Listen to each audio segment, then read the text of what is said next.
कैसे हैं दोस्तों? उम्मीद है आप सब बढ़िया ही होंगे। चलिए सीधा टॉपिक पर आते हैं।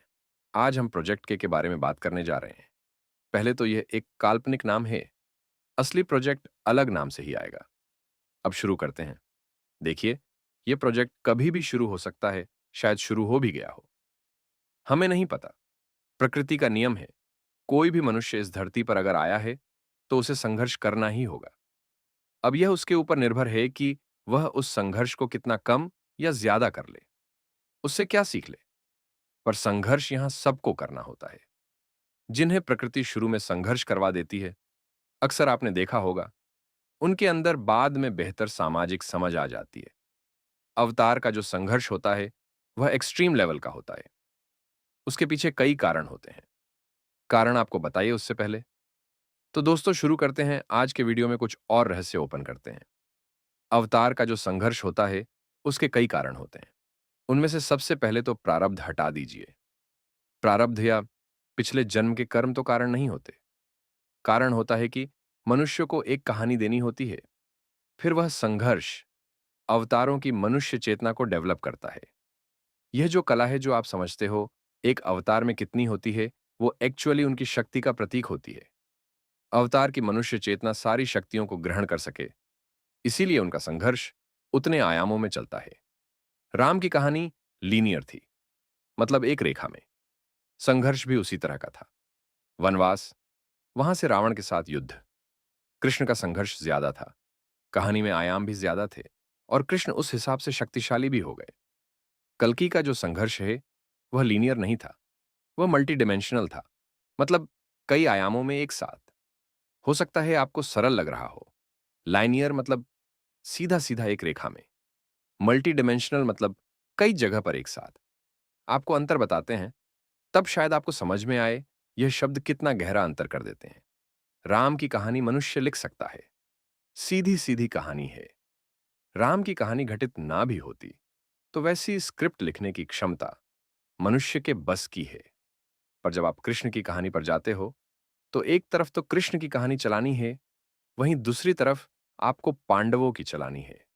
कृष्ण का जो भी मैटर चल रहा है, तार का, फिर कभी वो कालिया नाग, फिर वो बारिश, इंद्र का मैटर, सब चल रहा है।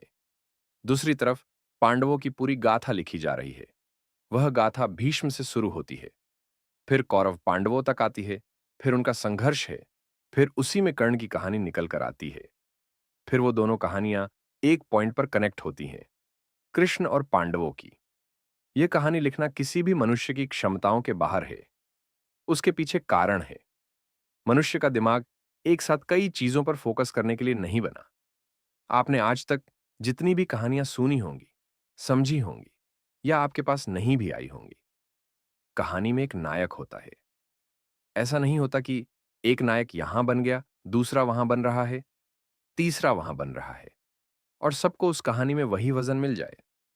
कृष्ण की तो चलो पूजा करते हैं हम, पर अर्जुन, भीष्म, कर्ण, हल्का किसी को भी नहीं मानते। चलो यहां तक भी ठीक है। फिर उसमें गीता आती है। गीता का जो ज्ञान है, वह रखना मनुष्य रूप से संभव नहीं है। तो राम की कहानी लीनियर है, लिखी जा सकती है। पर महाभारत क्योंकि कुछ मल्टी डायमेंशनल है, मनुष्य की क्षमताओं के बाहर है लिखना। लीनियर और मल्टी डायमेंशनल होने से यह फर्क हो जाता है। कल्कि की कहानी बहुत ही ज्यादा डिमेंशंस में है। मतलब अगर आप कृष्ण की लीला 2 डिमेंशंस या आयामों में मानोगे, तो कल्कि की शायद 10 में मान लीजिए। इसका अर्थ यह हुआ कि कृष्ण की कहानी समझ में तो आती है, कल्कि की कहानी या लीला समझने में दिमाग घूम जाएगा। कृष्ण की जो कहानी है, वह ठीक है, लिखना संभव नहीं, पर समझना तो संभव है। दो परिवारों को समझ लो, कृष्ण के और कौरव पांडवों के। कल्कि की समझने में बहुत मुश्किल आएगी। कहानी एक साथ इतने आयामों में, इतनी जगह और समय पर चलती है कि आप एक पॉइंट जगह पर समझोगे और पांचवी जगह पर क्या थी भूल जाओगे, कंफ्यूज हो जाओगे। अब जब आप उस लीला को कुछ भी भविष्य मालिका या कल्कि पुराण से समझने की कोशिश करते हो, तो आप बस उनका एक एक आयाम ही देख रहे होते हो। प्रश्न यह है कि इतनी कठिन लीला लिखने की ईश्वर को इस बार क्या नीड हुई। समझते हैं। एक सामान्य मनुष्य को सारी दुनिया का राज देना है और वह उसे संभाल पाए, इसलिए उसका संघर्ष बहुत इंक्रीज कर दिया। या फिर ईश्वर को भी लगा होगा यह धरती पर आखिरी लीला है, सही तरह से कर दी जाए। या फिर इस बार कैनवस पूरी दुनिया है, तो लीला भी उतनी ही जबरदस्त लिख दी गई। तो क्या हे कल्कि की ट्रेनिंग जो चली, वह फिर उसी हिसाब से चली, कई आयामों में, इस तरह की वह कई आयाम एक साथ हैंडल कर पाए। अब यहां पर आपको एक चीज समझनी होगी। आप अपने आप को एक बार उस पोजीशन में रखकर देखिए। एक महाभारत या कुरुक्षेत्र नहीं चल रहा है। तीसरा, चौथा, पांचवा, पता नहीं कितने कुरुक्षेत्र एक साथ चल रहे हैं। कोई कुछ आगे, कोई कुछ पीछे, सबकी स्थितियां अलग अलग हैं। किसी में कौरव पांडव क्लियर हैं, किसी में आपस में ही मिले हुए हैं, किसी में बात सम्मान की है, किसी में जमीन की, किसी में धर्म की। जब आप युग परिवर्तन की लीला की बात करते हैं, तो फिर आप कोई समस्या लेफ्ट नहीं कर सकते। फिर उसमें सब आएंगे, सामाजिक, वैश्विक, विचार से लेकर संसार तक के सारे स्तर पर। कितने कुरुक्षेत्र, कितनी बातें हैं, आप गिनते गिनते थक जाएंगे इस बार। मिडिल ईस्ट का मसला अलग है, बहुत कॉम्प्लिकेटेड मसला है, पूरा एक वीडियो बना रखा है उसके ऊपर। फिर यूरोप रूस का अलग है, फिर यूरोप अमेरिका, रूस चीन अमेरिका, फिर भारत में जातिवाद से लेकर देश दुनिया में कैपिटलिज्म। फिर कोई पावरफुल देश खुद कोई लॉ मानने को तैयार नहीं है। दुनिया के सारे रिसोर्सेज 1% लोग लेकर बैठे हैं। विचारों से धर्म का नाश हो चुका है। तो देखिए, अगर हम आपको यह समझाने बैठ गए कि कितने तरह के कुरुक्षेत्र है, इस बार तो एक पूरा वीडियो उसी पर चला जाएगा। तो वह आप अपना सामान्य ज्ञान लगा लीजिएगा, हम टॉपिक पर रहते हैं। तो यहां पर अब आप कुछ बातें समझ लीजिए। कुरुक्षेत्र कोई भी हो, कितने भी हो, बिना कृष्ण के किसी भी कुरुक्षेत्र में कोई समाधान निकलना नहीं। और इस बार कुरुक्षेत्र कॉम्प्लिकेटेड भी बहुत है। कौरव पांडव की कहानी में क्लियर तो था कौन कौरव है, कौन पांडव है। आमने सामने सेनाएं थीं, युद्ध किस बात पर हो रहा है, सब क्लियर था। इस बार किसी भी कुरुक्षेत्र में कुछ भी क्लियर नहीं है। ना आप ये समझ पाओगे कौरव कौन है और कौन पांडव, ना आप उनकी इंटेंशन समझ पाओगे। तो यहां पर एक की समझ लीजिए, वो एक कुरुक्षेत्र था, कृष्ण उसमें एंटर कर गए। अब अगर कल की किसी भी एक कुरुक्षेत्र में एंटर करेंगे, तो बाकी के कुरुक्षेत्र रह जाएंगे। और हां, वह भी प्रकृति के नियमों से बंधे हुए हैं, उनके पास भी एक समय सीमा है। अब आप लोगों ने क्या है, जहां से भी कल्कि के बारे में सुना है, आपने लीनियर कहानी सुनी है। जिन्होंने अब कल्कि लीला छाप दी है, या जितने भी कल्कि के एक्सपर्ट हैं, सब ने आपको लीनियर कहानी ही सुनाई है। कल्कि पहले यहां आक्रमण करेंगे, फिर वहां युद्ध होगा, फिर वह साथ देंगे, फिर वह अगेंस्ट हो जाएंगे। मतलब सब कुछ भगवान राम की तरह रेखा में चल रहा है, कुछ कृष्ण की तरह मान लो। ये सारी की सारी बात गलत है। आप एक बहुत क्रिटिकल गलती क्या कर जाते हैं कल्कि को समझने में, आप इस समय को भूल जाते हैं। यह कहानी पूरी दुनिया की हो रही है, और दुनिया इस बार बहुत विशाल है, और इसमें समस्या हजार तरह की है। अब कल्कि पुराण लीनियर लिखी गई है, भविष्य मालिका भी लीनियर है, और जितने भी लोग डिफाइन कर रहे हैं, सब एक रेखा में ही कर रहे हैं कि कल्कि एक जगह से युद्ध शुरू करेंगे और फिर एक के बाद एक जगह जीतेंगे। ज्यादा दिव्य ज्ञान ना लगाइए, बस सामान्य ज्ञान लगा लीजिए। किसी भी एक जगह पर अगर कल्कि उलझते हैं, उनका युद्ध होता है, तो बाकी दुनिया उनके अगेंस्ट हो जाएगी। मान लीजिए चीन से ही होता है, तो पहले तो भारत का जातिवाद उनसे उलझेगा, फिर करप्शन, बिजनेस लॉबी तो आ गए, बाकी कुरुक्षेत्र फिर चलो, हम मान भी लेते हैं अवतार हैं, चीन से युद्ध करेंगे, तो बाकी देश फिर शांत नहीं बैठेंगे। फिर जो लोग ज्ञान देते हैं वह कह देंगे कि कल्कि को परशुराम से दिव्यास्त्र मिल जाएंगे, खंडगिरी की उस चुटिया पर। कल्पना करने को क्या, हे कुछ भी कर लो, उससे कुछ होना नहीं है।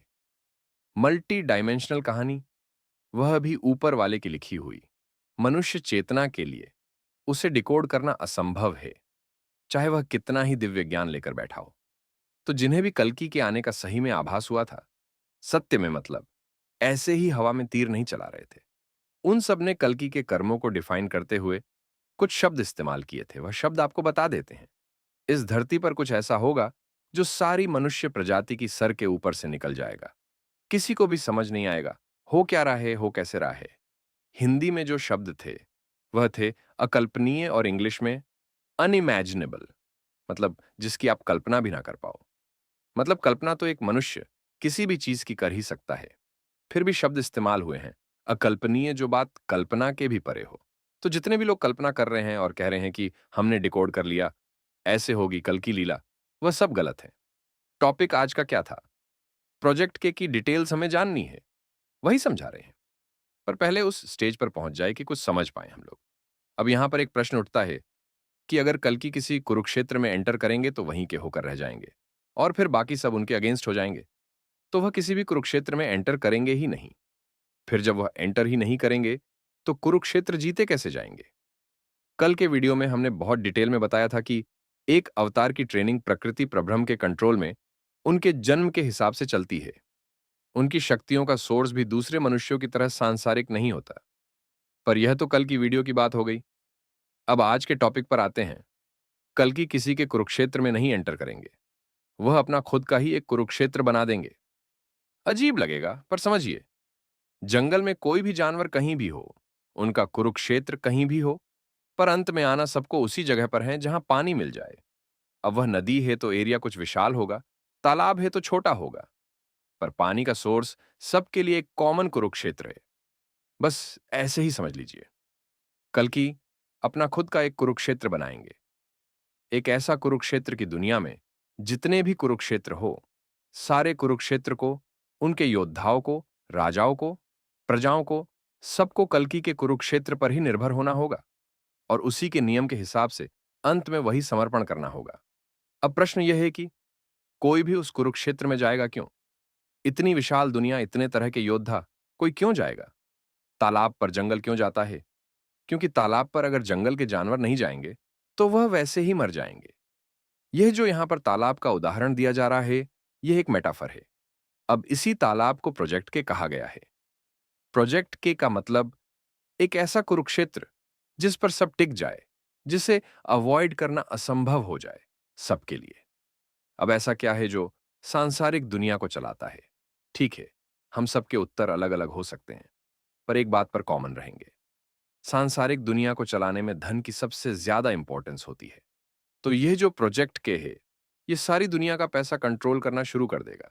अब इसका अर्थ यह है कि इस धरती पर जितने भी और जो भी सिस्टम्स पैसे पर चलते हैं, सब प्रोजेक्ट के अंडर आ जाएंगे। अब प्रश्न बदल देते हैं। इस धरती पर ऐसा कौन सा सांसारिक सिस्टम है जो पैसे से नहीं चलता या बिना पैसे के चल जाता है? दुनिया के सारे कुरुक्षेत्र, चाहे वो मिडिल ईस्ट हो, यूक्रेन रूस हो, भारत पाक चीन हो, फिर छोटे छोटे मसले ही क्यों ना हो, धर्म जाति शिक्षा लौट फिरकर सब आप पैसे पर ही जाएंगे। तो एक तरह से ये समझ लीजिए, कल की बस एक चीज कंट्रोल करेंगे, बस एक कुरुक्षेत्र अपना खुद का बनाया हुआ, और हर एक कुरुक्षेत्र खुद ही कंट्रोल होता चला जाएगा। चाहे वो रूस यूक्रेन हो या मिडिल ईस्ट हो, जातिवाद, सारी दुनिया का कंट्रोल कुछ भी ले लो। अब हो सकता है अभी आपको यह चीज अजीब सी लगे, पर जो भी कल्कि के ऊपर लिखे गए सबसे सही डिस्क्रिप्शन है, उसमें एक कंपनी के बारे में सालों पहले बता दिया गया था, जो सारी दुनिया का पैसा खींच लेगी और उसके ऑनपरेट होने के बाद से 5 से 7 सालों के अंदर सारी दुनिया उस कंपनी के कंट्रोल में होगी। अब वह सब फिर कभी और एक्सप्लेन कर देंगे, अभी प्रोजेक्ट के पर ही रहते हैं। अब आपको कुछ कुछ समझ में आना शुरू हो गया होगा प्रोजेक्ट के है क्या। अब इस वापस अपने कुरुक्षेत्रों पर आते हैं। कितने सारे कुरुक्षेत्र हैं? कल की बाहर सबसे रहेंगे, डायरेक्टली बस प्रोजेक्ट के ही देखेंगे, पर इसी वजह से दुनिया के हर कुरुक्षेत्र को इफेक्ट करना शुरू कर देंगे। और हाँ, ऐसे नहीं करेंगे, पहले एक को करें फिर दूसरे को करें, कुछ आगे कुछ पीछे, सारे के सारे एक साथ ही इफेक्ट होना शुरू होंगे। और इस साल से यह कहानी शुरू हो जाएगी और अगले 5 से 7 साल दुनिया का हर कुरुक्षेत्र खत्म हो चुका होगा और हर आदमी इस नई सिस्टम का हिस्सा बन चुका होगा। कठिन लगेगा, चलिए सरल किए देते हैं। कठिन को सरल और सरल को कठिन करने में हम एक्सपर्ट हैं। देखिए, समझिए, आप दुनिया को तब इफेक्ट करते हैं जब आपके पास कोई आधार होता है। बिना आधार के आप कुछ नहीं कर सकते। सांसारिक जगत में तो कुछ नहीं। इजराइल का राष्ट्रपति हो या टेस्ला का ओनर, लोग इसलिए उन्हें सुनते हैं क्योंकि वह कुछ है, और जहां तक है वहीं तक सुनते हैं, उसके बाद नहीं सुनते। कल की प्रोजेक्ट के ऑपरेटर या क्रिएटर के तौर पर ही दुनिया में एंट्री लेंगे। अब प्रोजेक्ट के में एक बहुत ही खास बात है। मान लीजिए कोई गांव है पंचपुर, 1 लाख परिवार रहते हैं, 8 जातीय है। हमें पता है 8 नहीं होती, पर आप 8 मानिए, 6 धर्म है। सब आपस में उलझते रहते हैं, सबके नेता अलग अलग हैं। जो जीत जाते वह नेता बन जाता है। अब प्रोजेक्ट के क्या करता है? पूरे 1 लाख परिवारों से डायरेक्ट बात करके उन्हें अपना सदस्य बना लेता है। ये लाख परिवार बन भी जाते हैं। अब ये बंटे हुए लोग कहां पर यूनाइट हुए? प्रोजेक्ट के पर। चलिए मान लीजिए 10,000 लोग नहीं भी बंटे, 90,000 तो बन गए। प्रोजेक्ट के पर भी कोई असर नहीं है। नहीं बनना तो ना बनो। जो भी इस गांव के पंच है, उनकी तथा नहीं है प्रोजेक्ट के ऑपरेट कर ले। पूरे गांव में किसी की नहीं है। तो अगर ये पंच ये कहते हैं कि प्रोजेक्ट के इस गांव में नहीं चलेगा, तो ये गांव इन पंचों के अगेंस्ट हो जाएगा। अब आप यही बात दुनिया भर के देशों पर लगा लीजिए। शुरुआत में तो प्रोजेक्ट के बहुत धीमे धीमे चलेगा, पर उसके बाद ये कई देशों से एक साथ डील करना शुरू कर देगा। किसी भी देश की जो शक्ति होती है, वह उसकी जनता ही होती है। अगर एक पूरा देश देश लेफ्ट कीजिए, पूरा कॉन्टिनेंट इस प्रोजेक्ट का हिस्सा है, तो फिर समझ जाइए असली लीडर वहां का प्रोजेक्ट के का ऑनर ही है। और आपको बता देते हैं, 100% जनता सारी दुनिया की ऐसे वैसे इसकी सदस्य बनेगी। एक चीज और समझिए, जैसे प्रोजेक्ट के यूरोप में लॉन्च होता है, तो पूरा यूरोप का हेड प्रोजेक्ट के का ऑपरेटर ही है। पूरे यूरोप की शक्ति उसके साथ है। लौट फिरकर दुनिया की सारी समस्या और सारे समाधान इस प्रोजेक्ट के पर आ जाएंगे। दुनिया में एक ही कॉमन करेंसी चलेगी, जो प्रोजेक्ट के की होगी। दुनिया के सारे बैंक, सारे मार्केट्स, सब कुछ इसी के कंट्रोल में आ जाएगा। अब आपको ऐसा लगेगा अभी इस समय पर कि कई समस्याएं इससे बाहर रहेंगी। यह केवल कल्कि की एंट्री है।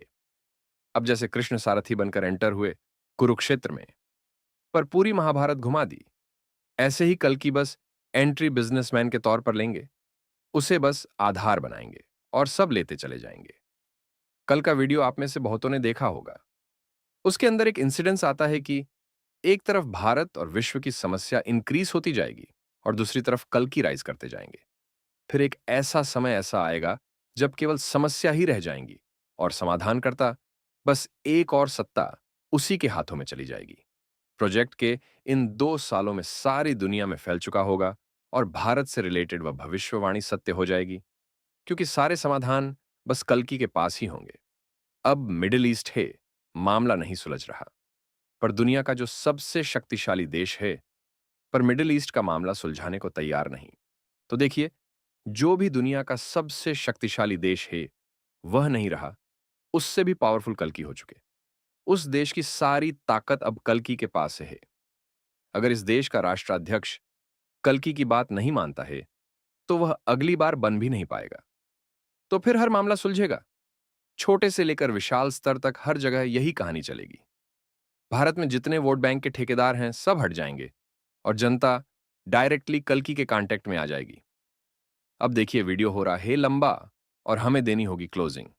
अभी भी आपके मन में कई प्रश्न होंगे, पर अब आप लोग कुछ आभास कर सकते हैं कि प्रोजेक्ट के होगा कैसा। तो आपके प्रश्न जो हैं, उनका भी लेवल कुछ ऊपर हो चुका होगा। तो कुछ जनरल बातें उठा लेते हैं। इस कुरुक्षेत्र में यानी कि प्रोजेक्ट के में कल्कि का कोई विरोध या रेजिस्टेंस नहीं है। उसका कारण यह है कि किसी को इसके बारे में कुछ पता ही नहीं है। जो भी कल्कि की गुप्त लीला चली, जो कुछ भी उन्होंने सीखा वगैरह, वह पूरे टाइम बस प्रकृति इसी बात की तैयारी करवा रही थी। जो उनके मसले वगैरह हुए पहले, वह सब इसी बात को लेकर थे। अब आप इसकी तारीख कब होगा, कैसे होगा, ये सब जानना चाह रहे होंगे। तो वीडियो क्लोज करने का टाइम आ रहा है, पर फिर भी ये किसी को भी पता नहीं चलेगा ये कब शुरू हो गया। और जब पता भी चलना शुरू होगा, तो भी ये प्रोजेक्ट समझ में किसी के पूरा नहीं आएगा। कल्कि की ट्रेनिंग का हिस्सा है कि दुनिया भर में 200 कुरुक्षेत्र अलग अलग जगह घुमा दे, उन्हें अंजाम तक भी पहुंचा दे, और एक भी कुरुक्षेत्र को यह ना पता चले कि बाकियों में क्या चल रहा है। हर एक जीत भी ले और अपनी ही हरकतों पर स्माइल भी करते रहे। पर हां, बिना प्रकृति या परब्रह्म के सपोर्ट के इतनी भारी कहानी ऑपरेट भी नहीं हो सकती। तो ये जो प्रोजेक्ट है, ये सबके लिए अलग अलग रहेगा और समय के साथ बदलता भी जाएगा। ये प्रोजेक्ट बहुत ही सिंपल और साधारण तरह से एंट्री लेगा, कुछ ऐसे कि किसी को भी एहसास ना हो कुछ बहुत जबरदस्त आ रहा है। जब सारी दुनिया 5G, AI, युद्ध में उलझी हुई थी और किसी का भी ध्यान दुनिया के उस कुरुक्षेत्र में नहीं था जिसमें कल्कि की गुप्त लीला चल रही थी, तब यह सब बन रहा था। आपके जो भी प्रश्न रह गए हैं, वो हम बाद में सुलझाएंगे। अब प्रोजेक्ट के इसी साल आएगा, कभी भी आ सकता है। अब देखिए, हमें तो पता नहीं कल्कि कौन है, पर जैसे इतना कुछ हमें पता चल गया, प्रोजेक्ट के भी पता चल जाएगा। आभासों से ऐसी उम्मीद हम करते हैं। एक बात और, कई लोगों को, खास तौर पर जो कली के लोग हैं, जब भी हम कुछ काम की बात करते हैं, वह ये आकर बताना शुरू कर देते हैं कि उनकी समझ में सारी बात आ गई। उन्हें पहले ही बता देता हूं। ये सब केवल एक भ्रम है कि तुम्हारी समझ में कुछ भी आया। उस भ्रम में जीते रहो। यहां कमेंट करोगे तो तुम्हें पता है किसी को काम पर रखा है तुम्हें ब्लॉक करने के लिए। बाकी दोस्तों, 5 से 7 सालों में यही होना है कि दुनिया का हर सिस्टम, सारी दुनिया बस उस प्रोजेक्ट के अंडर आती चली जाएगी और फिर उसी के सिस्टम के हिसाब से चलेगी। तो कहानी का बस आनंद लो। बाकी तो आपको पता ही है, ट्रोलर्स को ब्लॉक करने के लिए किसी को रखा है, उनका स्वागत है। फिर कल्कि को हम नहीं जानते, हम तो बस एनर्जी कैच करते हैं। कल्कि को केवल उनके कर्म और शक्तियों के आधार पर ही पहचाना जा सकता है, कोई और तरीका नहीं है। बाकी अपना विवेक तो आप लगा ही लेंगे। हम लगा चुके, खर्च हो गया। चलिए मिलते हैं अगले वीडियो में।